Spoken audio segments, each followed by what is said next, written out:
And a new to me 1994 Ford Escort. 94. It's a good year for Escorts. Will not start. Don't know what's up with that.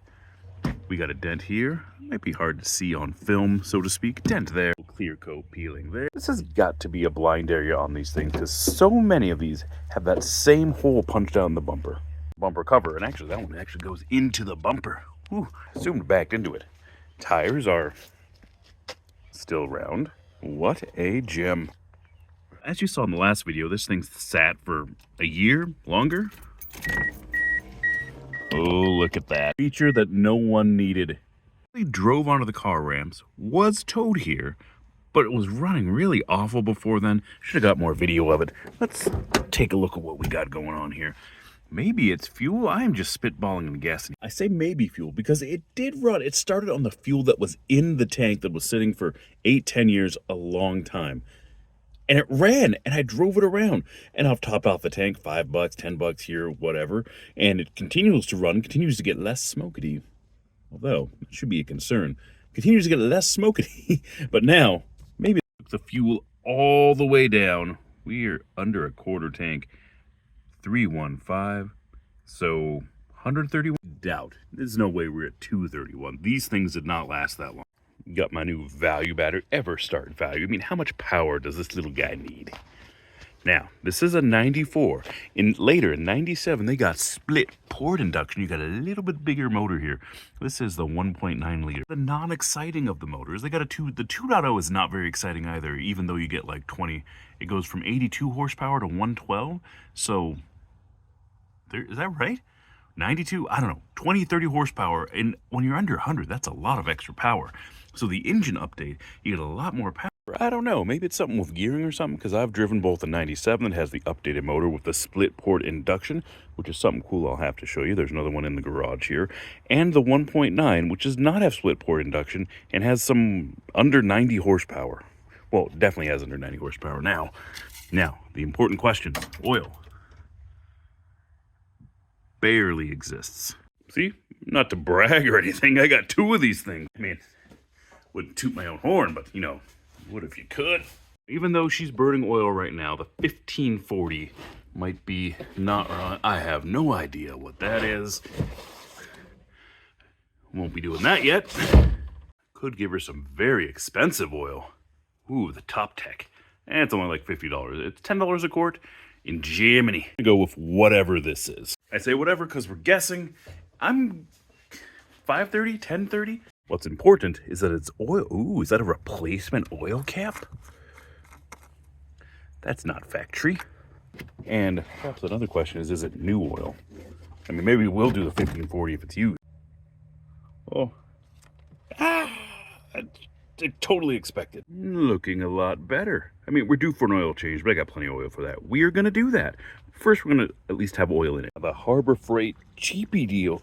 How convenient. Why did it take so long to invent this thing? She's pumping fuel. She's actually reasonably fast at it. Some D batteries in there. But that's, granted, it could take a while. I don't care. I'm not the one physically pumping it or pouring it or making a mess out of it. Good guy, Harbor Freight. They actually made something. Curse me, them fueling while on the phone. Didn't Mythbusters do a thing on that? But they invented something which I thought was novel because usually they just copy somebody else's design. They're the Behringer of tools. I've learned that these things do not take much fuel. I haven't looked at what the fuel tank capacity is. 10 gallons plus a quarter. What's 13, 12? I overdid it, obviously. But we've learned things, like the gauge reads pessimistic. We're going to reset that. I mean, this is fine. EVAP system be durned. See, it's not other ones. Like GM was the worst about this. You'd get a tank of fuel, and I think 500 miles is about average for what you should be able to run on a tank of fuel. And you would do like 300 miles on the first quarter tank, and then 100 on the last 3/4 of it. We all got preferences. It's the Pepsi and Coke fight, but they are absolutely honest about this fuel gauge. Unlike every GM vehicle, every 90s GM vehicle I've ever owned, the fuel gauge has read that way. And I knew it would. I knew it would start. Man, what pleasantries. It's the way of the Escort. They are just wonderfully crappy, and I love everything about it. It is basic utility transportation and not much more. And that's what's great about it. It's got no pretenses. It's not trying to convince you something. It's not trying to convince you you're bigger, badder, stronger, or anything. It's trying to convince you that this thing will start and drive you to your job at the gas station. I mean it. I'm not being ironic or anything. I actually enjoy this thing. There's questions. Back there is Mountain, because I live in the middle of nowhere. 30 minutes from civilization or an hour from a big town. The speedometer does go to 120, but it's mostly decorative. How is she going to do on the interstate? You ain't got no legs, Captain Dan. We're going to see about that. Can she comfortably cruise at 80? That means not full throttle. That means in overdrive, just cruising. I think so. And if it can, I was right in my previous statement in the last video that there was no reason to develop any further beyond this vehicle. That it is perfect. There is no reason for more power, more whatever, more bells and whistles. This is all we needed. It's a GoPro. Don't yell at me, YouTube. YouTube doesn't clamp down on such things too bad. TikTok, definitely. I'll have a warning. I might even be kicked off the platform. I don't know. Times have changed a lot. Now we're kind of getting out of the country. Speed limit's 45 here. In town was 30. We're in third gear. We're just going to floor it. We're not going to downshift. One Motor Week. I used to love watching Motor Week every weekend back when I was a kid. Now, I haven't seen it for a bit other than the classics. But they, what was it, 40 to 55 passing? International speed limit 55 miles an hour. Can't drive 55. But 40 to 55, and they did a time on that as if it was relevant. I could potentially pass somebody. This is what we're after. The interstate. And I'm gonna take us down the first. Let's feel this thing, and let's see if we got some smoke. All right, couldn't capture that first gear pole, but...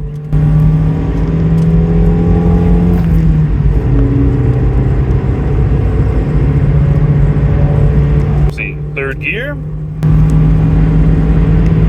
Third gear is apparently the passing gear, all right. And there is 80. Actually, easy. I'm barely on the throttle.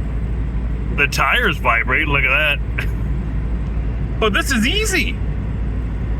Comfortable even. And look, now I'm flat out. Can she do 90? Should she do 90? Can she? Yes. Should she? I am completely comfortable here. This is perfect. This is the pinnacle of automotive engineering, and there was no reason to continue. Forgot maintenance, the usual suspect. I certainly wouldn't trust these people to change the oil, even on a Ford Escort.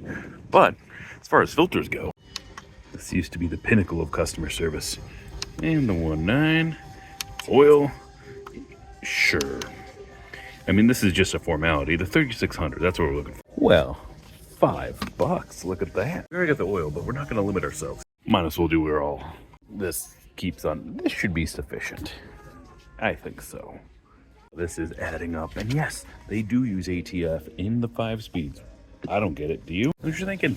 We have not forgotten the brakes, we've not forgotten the grease certs. I think there's some grease certs. Actually, I'm not certain. I have brake fluid at home, as well as dessert. Pew pew. Well, if this is a thing that we are actually gonna do, let's do it. Let's hog in. Let's do the bare minimum. Forgotten maintenance. This thing has been sitting for about 10 years, and although she runs and drives right now, things are needed. You saw me top off the oil earlier. I added about 2.5 quarts. It burnt that. It doesn't appear to be smoky anymore. Maybe fresh oil was the thing. Maybe.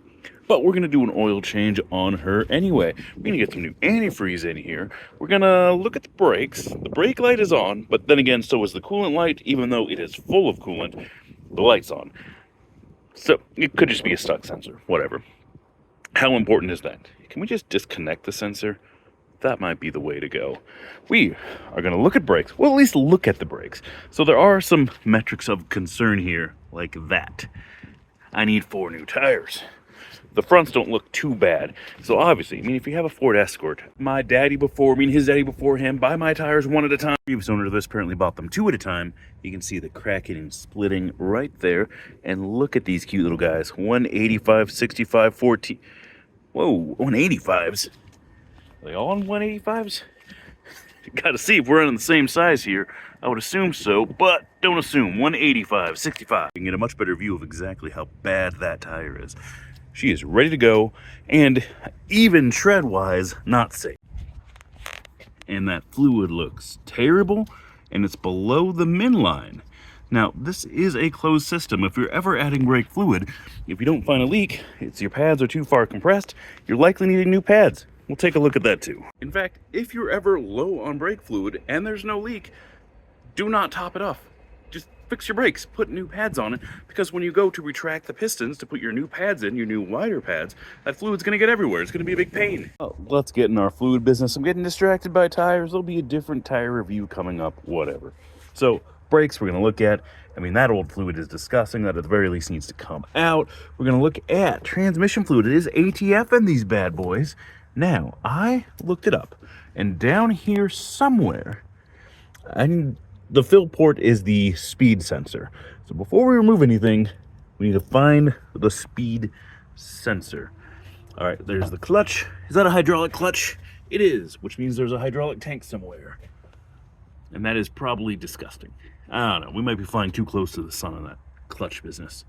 I mean, it works. Let's see, vehicle speed sensor. Can I pull out the battery and this tray to look at it? One thing at a time, basic stuff. Oil, can I change the oil without even lifting the car? The answer is yes.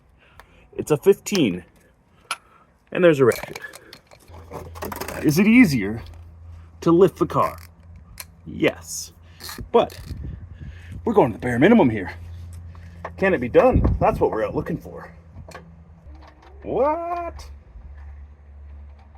But is it actually a 15? Let me show you what I'm working with here. There is one drain plug, and there is me. But there's not enough space between the socket.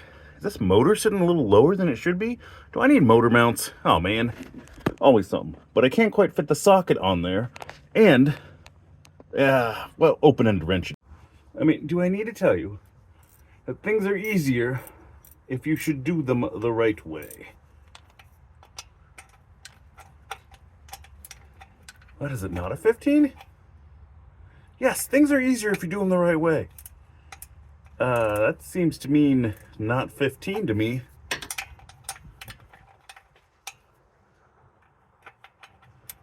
Here, tell me on the camera, is that too big or too small? Dare I say that if you do not have a set of jacks or ramps and jack stands, then maybe you shouldn't do this. There is, where? Oh, it's kind of hard to see on, there it is. There is the bolt in question. All for not being exclusionary with things, but there is the bare minimum involvement that you need here. I say the bare minimum. I've got the right things, but I mean, I did know this would happen. Come on. Man. Must have done that with an impact. Jeez. Well, I need more leverage. I need more etceteras. Come on, again.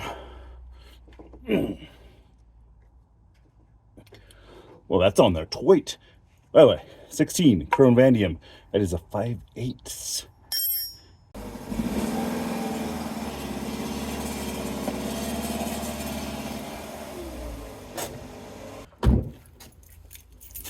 Now, was that so hard? I've already wasted more time trying to do it without the ramps than if I just did it in the first place. Life lessons. But for me, catch myself telling me the same things over and over again. An added bonus. Look at that. Can't quite get a ratchet in there. This. There we go. But, I'm not stripping, am I? Oh, thank goodness. It should not be that hard. Jeez. But, could I have done that without jacking it up? I mean, maybe. Who put this on with an impact? I've got questions. Enter oil pan. It's coming. And with those couple quarts of new oil, get that out. She don't look too bad. Should be doing a new washer, whatever. We got oil leaks down here. Actually, starting to look worse. Get that sludge right out of there. And while we're down here, can I reach the... Well, I know I can reach the filter from the... Place your bets now. What are the chances that I'm going to have to go hunt in this garage for an oil filter wrench? It's not going to be hand tight. There she is. And of course, roll up my sleeves. Right. Come on. Who puts these on? Tip. Opening the top makes it so it doesn't gurgle. Later on, oil goes out, air must go in. Huzzah! Victory will be mine today. Seriously, geez, hand tight, hand tight. What a pain. What do I think I got it here? There we go. Well, I'm gonna get names here. As soon as I get this filter off,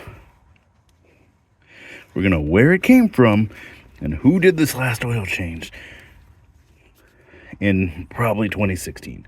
Well, these parts do not get tighter with age, so we can't just blame it on that. Can I get it by hand now? Let us find out. I had to put some force in that. Look at that. It punctured the filter. That's how much force I had to put on this thing to get it loose. I mean, there is a torque measurement for these things, I know, but it's not just... Yes, that's... Good. I know there's gonna be some hate over this stuff. She's a fram. All right, let's look here. What shop is smart enough to use Napa filters, but ignorant enough to give it all the torque? Let's just clean that up. I mean, had somebody once, another tech, an Elmer, take me to task because I did this. I used the old oil to lubricate the new seal. And that oil was never getting in the engine. All that old oil, the engine drove in here with this oil. It's not that bad. And I know we're gonna think this is ridiculous. We're going hand tight. Oh, and it's got a convenient grip thing. At least that part's nice. And that should be good. Now, oil's got to go back in. I have 2 quarts here. Do you know the capacity of these things off the top of your head? I'm going to guess under 4. We'll find out. Now, that last oil, I would just be guessing when I said she's 1030.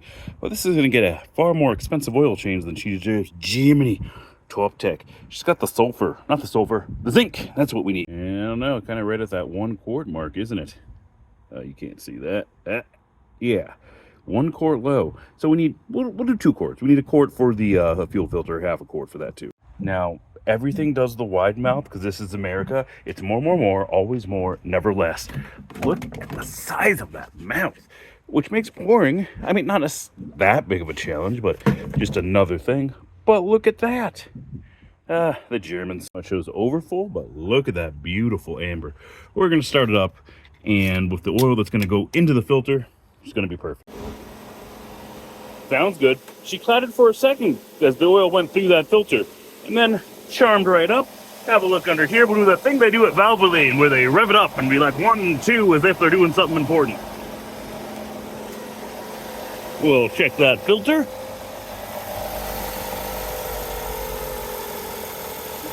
I see no obvious leaks. I think we're good. Oil's good. Now we're on to coolant. Certainly you can get your big pan out and make a huge mess out of her. I'm gonna see if this works. The pump. They've got an electro-digital one of these too. Can I get it deep enough into this rad to actually do anything? Is that angle too steep? Oh, come on. You gotta have your funky design. If it was just right on top and that chamber was there, everything would be fine. But no. And we'll do it the right way. Down there, bottom driver's side of the rad, you will find the petcock. So, already disconnected the fan, and this works perfect because I already am suspicious of this fan. I don't think she works, but while we're out, might as well test that. And there we are. Look at all that space.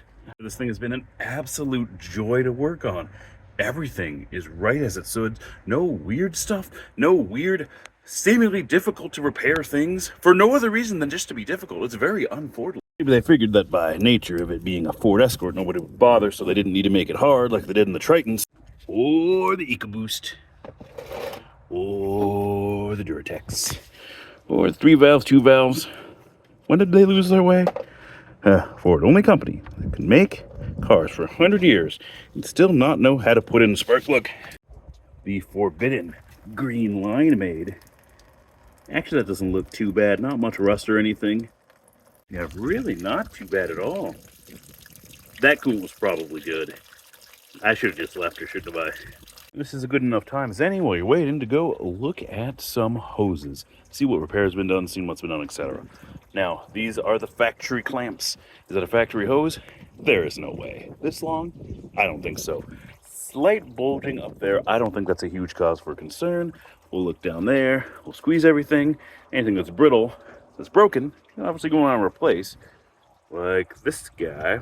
Maybe I'll not push that too much. That is just the breather. Is there PVC in there? I don't know. We got enough hose. I wonder if I could just cut it and just move it. And no, the whole thing's bad. That's not going to make it not run. It's not even going to make it not run bad. That's just to refilter the air that's going through. Positive crankcase ventilation, you know.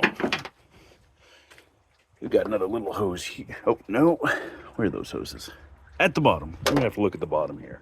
And your heater hoses. Those are often neglected. I see a factory fitting on that heater hose. A little bulging, not much. Look at that one here. Of course, there's a heater hose right by the oil filter. Make sure you touch it 100 times. Nope, I see no problem there. Or is that the return or is that the send? The return's gonna, well, yeah, send is, I don't know. Which way does it? And coolant. Now the drops, since there's a little bit of wind, will go everywhere. Good enough for the girls I go out with, though. Well, look at that. Serviceability. Look at that motor mount right there. How easy would that be? I say easy, but there's always complications. Now, this stuff. It's end of life for $8, whatever. I mean, for $10, you can get the non-diluted stuff, but they didn't have any. And they only had the premium stuff. Is there advantage to getting the expensive stuff? I don't think so. And we'll go till she's... No, I think I want her to suck some in, and I'll show you why in a second here. Mirrors were made. You must recognize them. This is an expansion tank. Just to account for the volume as it heats up, there's more volume of coolant, and this is where it goes. And I'm in the sake of filling that because a lot of these, on a lot of GM vehicles, there is a hose, including on Volvas too, there's a hose that goes in about midway of the radiator, and you can fill from this tank. I should have known. On this, you cannot. Because the only connection, the tank is just empty, sitting here, is this vacuum hose right here to shoot out. And we're to suck it. Whichever. So, coolant only. There we go. Let's talk about the other equally as important fluids. Power steering. These, despite it sounding like a Ford, are pretty skookum. The racks in these things, I believe it's a rear rack there. There's got to be a drain procedure for that. You don't want to introduce air in there. So what I'll probably do is a few times of partial flushing. Because it looks like it flows through the tank. Yeah.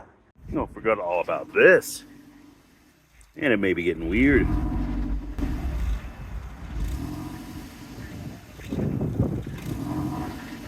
And then it magically solved itself. Well, all right. The procedure is to crank, because it only pumps the fluid while you're actually steering the thing. We'll extract some fluid, we'll add some more, steer back and forth a few times, rinse, repeat, as many times as we think is needed. Let's see what we got right now. Well, there's the current fluid. Eek! Doing this, it's important to take caution, not run her dry, but that's how she looks. There's conflicting information online about what exact fluid you should be using in here. I saw ATF mentioned. Ford likes to use ATF in everything, apparently, because what is it, the MT5? Whatever manual transmission here, Mazda also used it. In European, or in Mazda's, it comes with gear lube. Comes with an 80-90, or 75-80, whatever it was. But in this unit, it's ATF. Supposedly, I haven't gotten into her yet. I'm gonna find out. In the meantime, look at that. That should be mostly clear, by the way. As it is power steering fluid. Or if it's ATF, then we got even bigger problems. Oof. What bargain basement brand tires did I get here? Well, I know the answer to exactly what bargain basement brand tires I got here. But look at that. Now, that is definitely a tire mark. And there's one right over there. And there's one back here. And there's one back here. So the procedure for not bleeding, but flushing the fluid on your power steering, this is maintenance. Oh, sorry. Didn't mean to spray ya. So I did spray some engine degreaser up in there. But yes, we're spraying an engine. I at least waited till it cooled down. You see it's not steaming at the moment. But we're moving dust, moving grime, moving grossness. Look at all that. And everything should be sealed. These things are designed to be water. It's designed to be gas tight. It needs to be vacuum tight. So if you're going to water an engine, you should be able to douse your engine without incident. Suck some fluid out of the tank, steer back and forth. Or no, not doing it right. Suck some fluid out of the tank, replace it with fresh fluid. Then steer back and forth, lock to lock a couple times. Then pull out the dirty fluid, put more fluid back in, and do that a few times until she runs clear. It takes a good 3 quarts or something, which by the way is like $30 to do, which is not cheap. So I've done it on this, and so I've not been doing burnouts in my driveway. I have been steering lock to lock, sitting stationary to push out the old fluid or mix new fluid with old fluid, whatever. But that seems pretty soft. So should be watertight. Let's find out. Let us find out.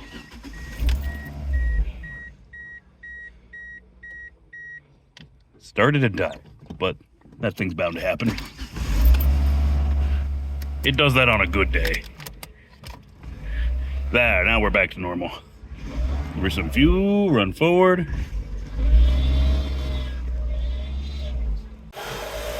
That is not a symptom of being wet.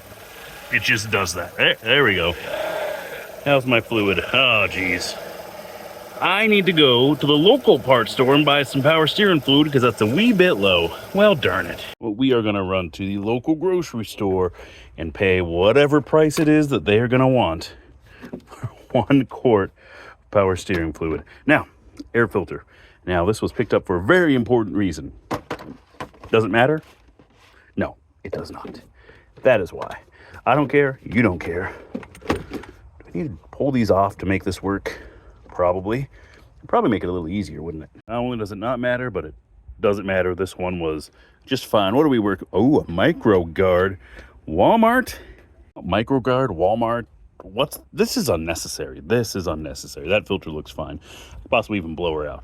But we'll put the new one in anyway. Oh, she's actually got a PCV breather. Interesting. That's a little piece of foam right there. No big deal. You could replace that, or you could not. According to the O'Reilly people, O'Reilly NKG Platinum Super Double Split whatever for like $12 a piece. I complained and I huffed and I puffed and I did all the things. And I did make the comments, and I was accurate. Back in my day, spark plugs were 50 cents at every corner store. Sure, you leave your tools out. They're good quality stuff. This won't be an issue. So they said that it required fancy spark plugs. $12 a piece, and that was the low end, but I should definitely upgrade to the whatevers for $20 a piece. $20 a piece for the thing. That's a robbery. Parts store is going to tell me that for a 94 Ford Escort, it's bare bones as you can get. That you want a fancy NKG plug instead of a Motorcraft? You know, I'm surprised it doesn't have auto lights in the thing from the factory. And it's an aluminum head. Don't be getting too excited when you put these things in. We're about to see. Do I bet? I don't know. This thing looks like it was maintained. Somebody did a timing belt as a preventative measure, so it was maintained. This thing really was well maintained, and that is a Motorcraft. I would reckon not factory, not the original install. Pre-gapped?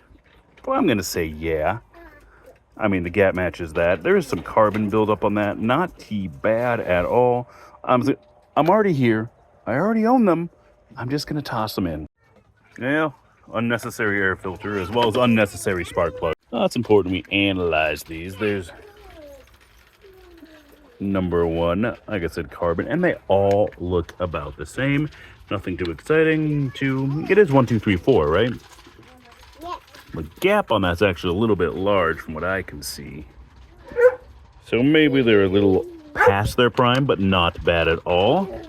Yeah, all even. We're all reconnected as you can see. Still does the thing until she warms up. When she's fully warmed up, this is not an issue. Brakes. Now, previously you saw me top them off, even though I told you to never do that. Look at how dark that fluid is. Whew. It's like a diesel oil. And as I advised, it is a sealed system. If you're low on fluid, something has gone awry and something needs to be repaired, or at the very least, your pads are about done for. Now, I was low on fluid, however, that may not apply after it's been sitting forever. In fact, osmosis or something. Maybe not. Equilibrium. That's the word we're looking for. Stuff desires to get to a neutral state, including brake fluid.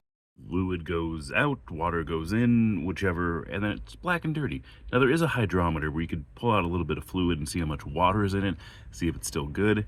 It's a bit much, but it's just easy enough to replace this. Seals got to come off. And yes, it's out of order. You're seeing me do brakes before you even saw me buy new tires. Black Hawk? Yeah, Black Hawk Street. All weather? Cheap is what they were. Like 38 bucks a piece. Now there's a screaming deal. Steps, make sure to not drain out your bleeding kit that you got at a garage sale. $5. More screaming deals here left and right. And this happened. Well, wheel off, and normally I'd say safety first. You're not getting under the thing. If you want to do a jack stand, whatever, is the jack stand safer than the jack? Yeah, I mean, you are moving back and forth. But interestingly, looking under here, I see what appears to be, this is not a unibody car. This would be a uniframe car, or at least frame supports, I don't know. So it looks like we have an integrated frame rail that is going back. It's not body on frame like you get in like, what was it, the B bodies and the Panther bodies, whatever. But the frame is integrated in to the body. So unibody, not I might be getting my terms mixed up. But while we're at it, feature request, come on hazard fraud here. Magnet right there. So with this, which size is it? Is it a 5/16? We got a little dust hat. This side we're gonna bleed. This is a one-person operation. Granted, I've got some kids inside that could probably help. But using this guy, look at all that play. Now, it very well could be metric, but I've also got a bitty 8mm here. I'm gonna also look at other evidence here. New axle nut here. So do we have new axle shafts? Oh, yeah. Look at that. A little bit of play even in the 8, but we're not stripping it, so good. Good enough time to look at pads and stuff. These look mighty healthy. A little bit of wear on the top there. Rust. Ooh, I get these things hot apparently. That looks like some heat striping. It doesn't wobble. It brakes fine. Everything's fine.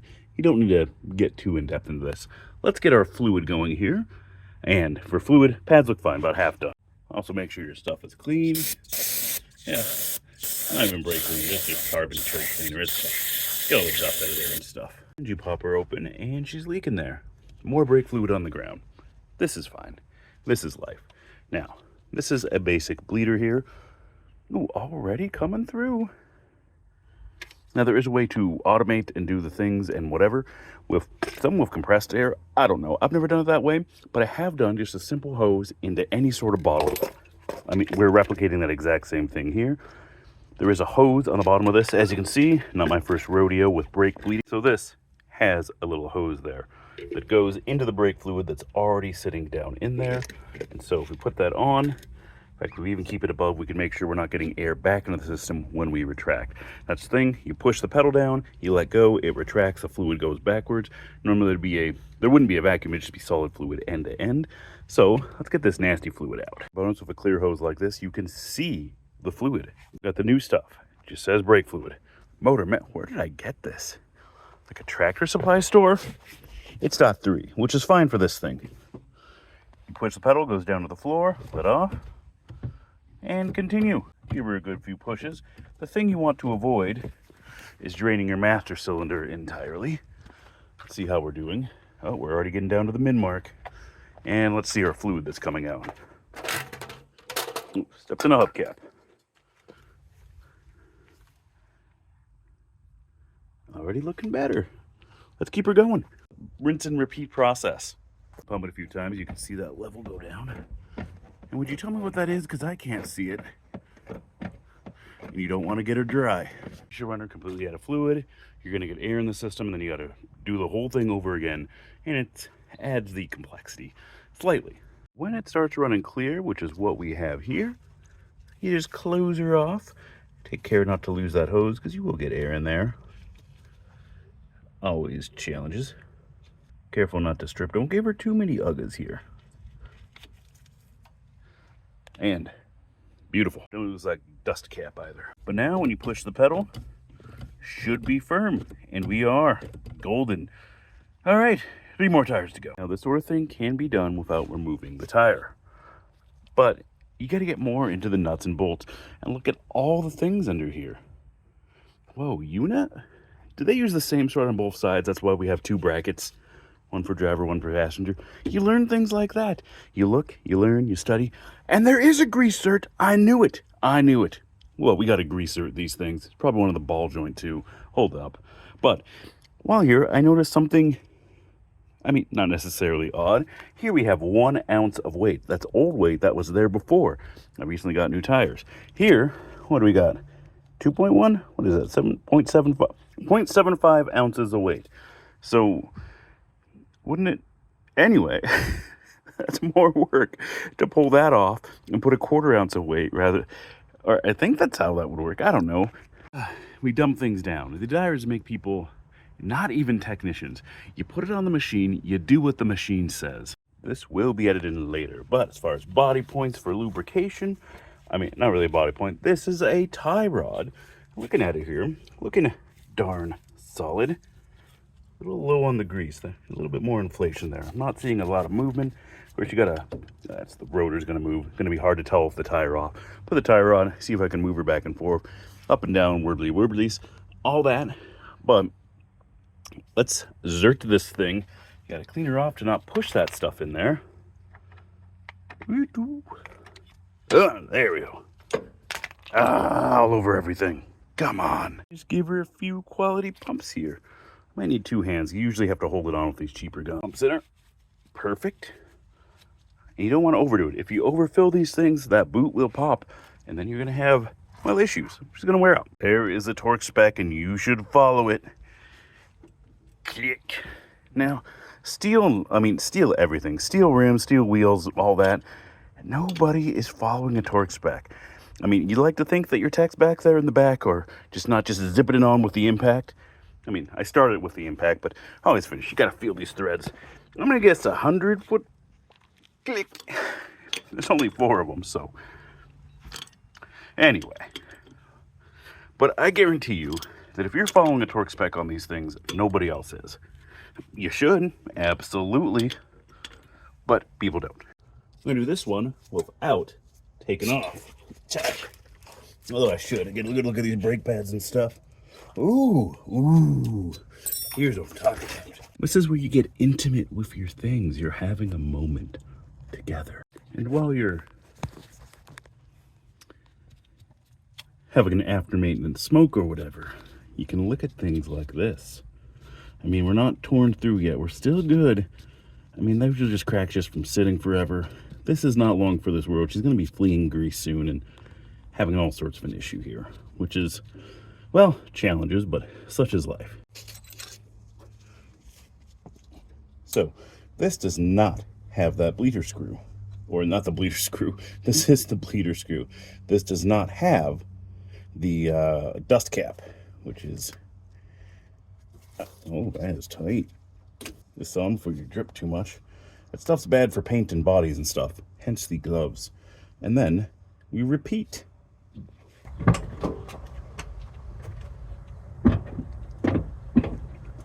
Ah, look at that fluid go.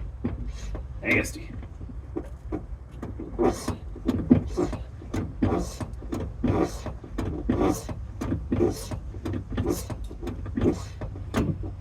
Gotta top it off up here. Resist the urge to add it to your cafe.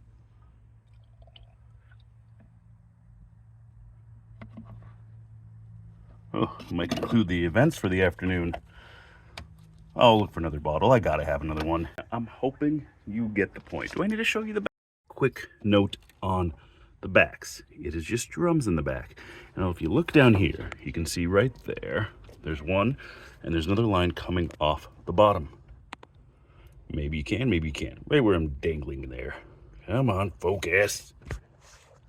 Or not. There we go. we got two lines here. There's the bottom, there's the top. Those are the two going to the front. However, you notice there's only 3 lines coming off this thing. 1, 2, 1, 2, and 3. Just 3 lines, because there's just 1 line that goes to the back. And above, usually it would be above the rear axle, but there's only 1 line that goes back there and splits off into 2. Seems to happen. I thought I had about a half gallon of brake fluid in here, but we're doing some string cleaning. I might have thrown it out because it is not good if it sits around after you open it. It's a timed product. You should be using it right away. So the small bottle is for the win. Unless you're a big mechanic that's doing brakes all day, every day, do not get the big bottles. You will be throwing it away like I did. But now I need to get another big bottle because I got to flush the rears. There's probably other maintenance I can do here. This is just basic .3 maintenance. I know she's a hydraulic clutch. She's a hydraulic clutch, right? Yes, I see a bleeder right there. Where does that go to? I'll have to look up the bleeding procedures on that guy. It goes down there. There's a hose, probably on the bottom. It's probably a pain.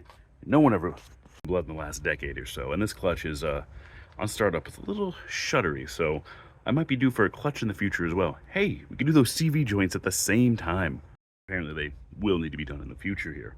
We're getting this thing perfect. It's getting much more love than it. I will say, the last owner did take good care of her. We needed a timing belt as a preventative measure. Everything was done by a mechanic, not some dude in his driveway backyard. No, RTFM, that's where we're at. Looking here, we have learned that the clutch master cylinder, which you can't see, it's hiding down there, shares a reservoir with the brakes. So this hose right here of questionable age and quality at this point, if that hose should break, you lose all your brake fluid.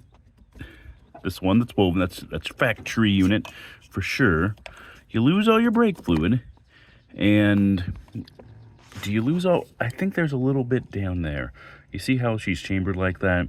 I mean, they tried to go super cheap here. They did go super cheap here. Wow. Ford, you are absolutely incredible. So it looks like the bottom, the actual top ops for, it's got legs there. That's right there, and that goes a little bit deeper, the brake reservoir. So it looks like if you should lose this hose and lose all your clutch or brake fluid all over, that it would still run possibly with brakes. I mean, obviously you're not going to have a clutch at that point, but you would have brakes. But bleeding this is super easy now that we know that. And look, it's just a little barbed hose at the end. Replacing that hose would be pretty easy. It does specify .3, which is good because that's what we used here. So that's just slightly concerning that they would do that. What cost savings? We are saving several cents by not having an additional reservoir for this. Good guy, Ford. Well, but bleeding it would be the same procedures as we did here. It'll be easier to pull the fan out while we do it. Down here, there is your clutch fork. Yeah, pulling the fan out would make it easier. And back there, I see it. It might be hard to show on film, but I see the bleeder screw. One other day and another maybe unneeded maintenance. We're gonna do this. I don't know if it's dirty. I haven't even looked at it. That's why I say maybe unneeded. And then we're gonna get the fuel filter. We got the Napa Gold over here. Now, fuel filter on these guys kind of hides back there. Look at that, nice and little tucked away. Well, we'll get to her. Maybe we'll just pull this hose off entirely, get more room in there. Kind of weird mass airflow sensor is this. Looks there, she's got that, I don't know, is that just, I mean, there inside I got the air thing.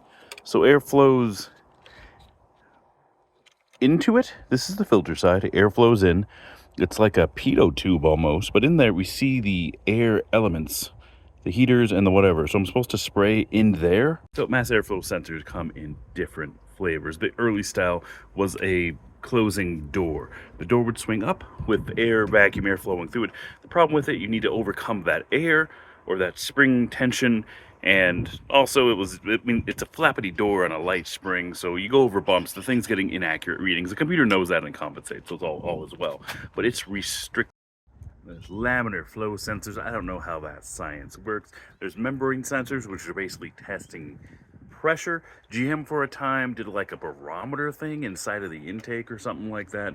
It worked. I don't. This I believe to be the hot wire sensor. You look in there. No. Temperature differential. I think it's temperature differential, and you can. There's two sensors here. One right above there, right there. That's going to be a temperature sensor right there, and that reading is important. And here we got just a 4-wire sensor. I don't know. Hot wire sensor, basically, there's an element in there that heats your air, and depending on how much air is flowing through, you got a fixed value for how hot your air is or how much energy you're putting into it. It does some complex math, and then at a different point, it takes another temperature measurement to see how hot the air is at 2 points. And the volume of air, you do some math and figure out that based on the volume of air, the temperature will be whatever. Or the temperature here is 30 degrees cooler. And so therefore, you know you're pushing that much air through. It's math. This bees the mass airflow sensor cleaner stuff, basic stuff. 4 to 10 horsepower at the wheels. No way. The issue being, allegedly, you get some dirty air, you get some gunk on the thing, gunk on the temperature thing that heats up, or like crust or something, and then gunk on the temperature sensor behind it for these sensitive 2-wire or 4-wire sensors, whatnot. Yes, it is hot out, and I have this open. Cat's trying to get in. Don't do it. Now this will end. The cat will take a trip into town with us. So this will clean off the gunk on those 2 wires, thus making your readings accurate. Although the 4 to 10 horsepower gain to a point, to a degree. This is designed, I mean, auto engineers. It's 1994. We had a decent amount of computing power. I mean, obviously, it's doing the calculations on temperature or whatever. The vanes are too complex. We're doing complex math, and we got a computer in there. In fact, the EEVC, whatever computer they got in these things, and earlier, like 88 to 95 or 6, I think, uses an Intel processor. Fun facts. But there is some compensation. It is not dumb. It knows this thing is going to get a little gunk on her. It knows the reading's going to get a little off. I mean, these things do not operate in a perfect world. So this thing says 15 seconds I'm going to spray into there. And we're going to do just that. Oh. The directions: spray 10 to 15 sprays. Place a towel under it. Unplug MAF. Remove MAF. A bunch of dirt. There's going to be a pitot tube or something behind there for that air to escape or something. The design is odd. And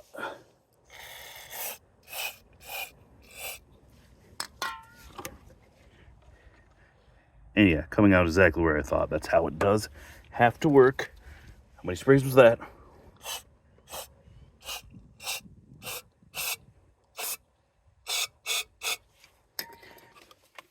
And that's probably good and probably clean.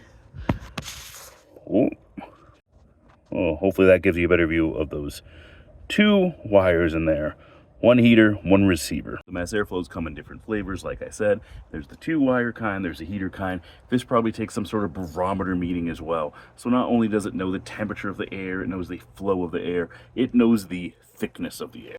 So in 97, when they switched from that, that looks awfully similar, doesn't it? And is she 4 wires? Let's see here. 1, 2, 3, 4.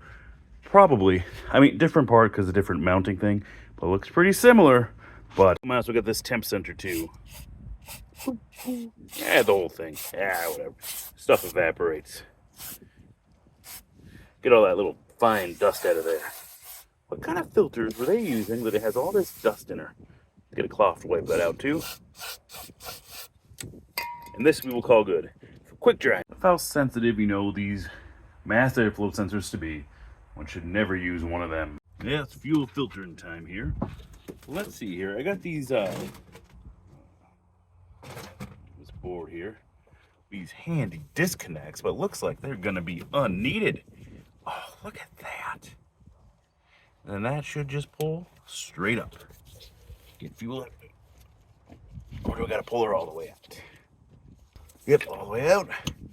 Fuel spills. That is normal. This is fine. No, I don't know. A hose clamp like this? That does not seem factory to me. I mean, it works. Or is it? Are there any Ford aficionados out there that can give me the lowdown on if this hose clamp, all right, my hand's right in the way, tight compartment here, you know, and wind, plenty of that. There's no way that's factory. I think if I go around the bottom here, I can get the bottom clip.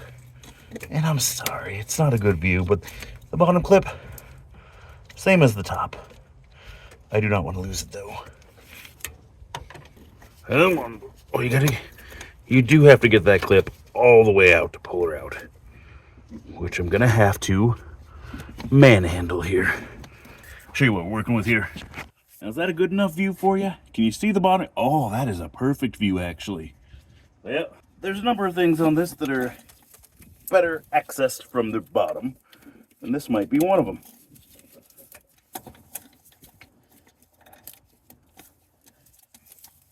It'll clip out. Same as the top. Spills fuel all over me. That is fine.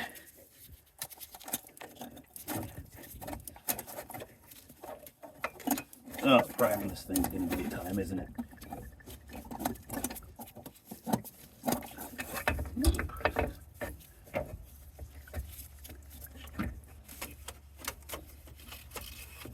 Good guy Napa Gold, and I'll show you why in a second.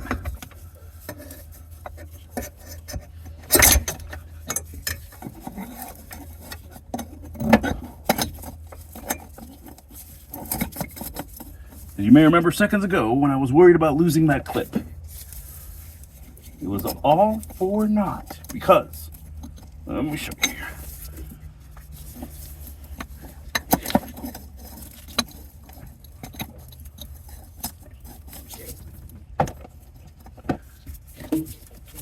Because good guy Napa includes new clips.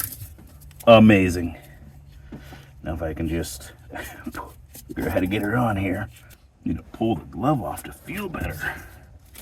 Oh, guys always say that.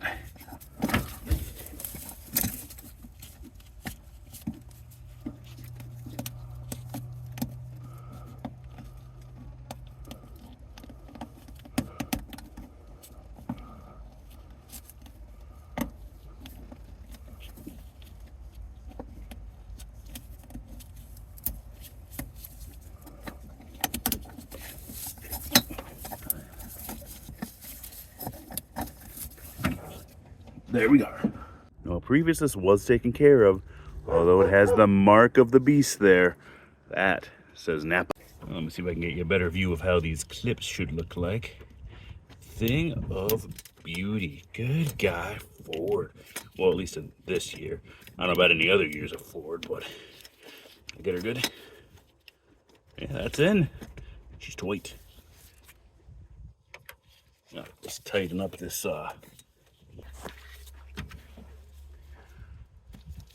insulation, opposite of removal, whatever. That's how they always do that in the books, right? Well, she's in. Pro tip, I'm gonna find a Sharpie, I'm gonna write the date on it. Also doing the things, carb and choke cleaner, which I sprayed all up in there. Looking better, you can see those kind of brownish puddles, but look in here and look at that dust that's in there. That's just a dust. Now, we do live on a dirt road, so these things are to be expected. So you can get some of this stuff off. My carbon choke cleaner evaporates immediately, so it should be flowing out there. Good, good. Doo-doo. Same thing the opposite direction. And isn't this thing adorable? Look how little that is. Is that a 3-incher? Well, now let's start the thing. And I don't know. This thing had an issue with hunting idle. And until she's warmed up, I mean, the idle will always hunt, but until she's warmed up, it might stall. So let's see here. Yeah, I can't say. Hold on. Does the fuel pump cycle with the key? I can't say. But I'm going to try to start this thing, and it might be a little fight. Not only did we depressurize the whole system, it normally sits with a little bit of pressure. It's got to repump that volume, repressurize, all that. But also we sprayed a bunch of carb cleaner down the throat. So, but will it be...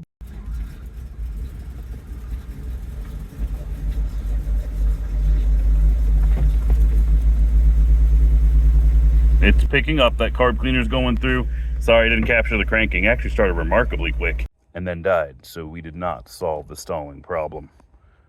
Oh, man. Starts. Idles. Then goes down.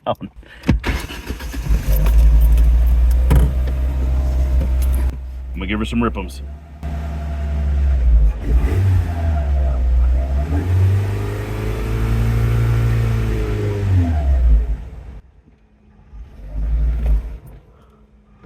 All right.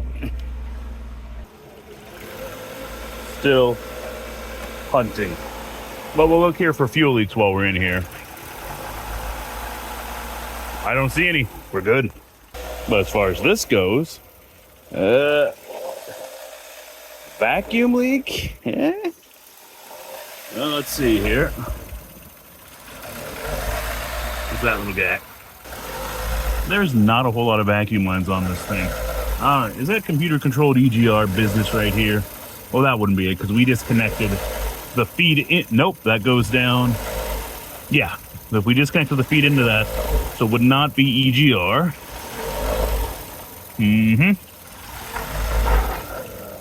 Well, I balanced out the idle by doing the unthinkable. Still slightly low there, but I adjusted the throttle cable for no slack. And who knows, maybe it was too loose and I was leaving extra ponies on the table. Can't have that. But, so we're going to drive into town, we're going to enjoy ourselves. We're going to see if that check engine light comes back.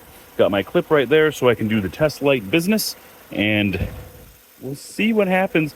If it has a check engine light, maybe that'll give me some indication. Although, honestly, the onboard diagnostics before OBD2, even OBD2, a code does not necessarily give you the problem. It just gives you a... Well, it's a baseline. It's part of the troubleshooting. It's not the know-all, be-all. You think you're going to go and just rent a code reader or borrow one for free from the AutoZone or O'Reilly and just, like, no? Some are simple, some aren't. I understand, but that is one step in the diagnosing process. If only I had learned how to read. 1994. It's OBD1. So we got... EEC 5 or is it 4? I don't know. But hey, they used to have scan tools and stuff. Now, knowing the code is only a part of the problem. 4, EEC 4. Well, which one do I have? 4?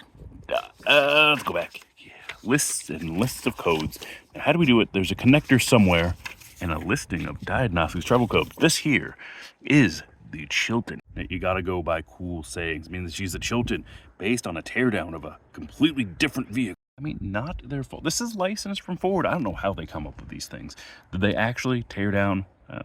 Ooh, that looks like a 97. Or nope, they always do like the last model year. So this is a 99 probably. These are probably licensed by Ford and whatnot. Well, it's a 1994. Drivability and emission controls. Maybe we should start in chapter 1s. Now, I will have some old person, general home owner clout of whatever, doing my own maintenance, and I will say something to the effect that although here we are at the Chiltons, can you even get a Haynes manual anymore? The Haynes are better. The chickens. Well, if they go hang out at the woodpile, which is sort of where I want them, I actually want to make a thing so the chickens stay in the woodpile, handle the termite problems. 413, that has the information on systems, electronic engine controls, like discharge and cares. Typically, EEC4 used on 91 to 95, and EEC5 used on 96 to 99. Gonna have to look forward. Yeah. I should read this section before I dive into it. See the above comment about reading. So, see, hold on. I'm old enough that you gotta read the.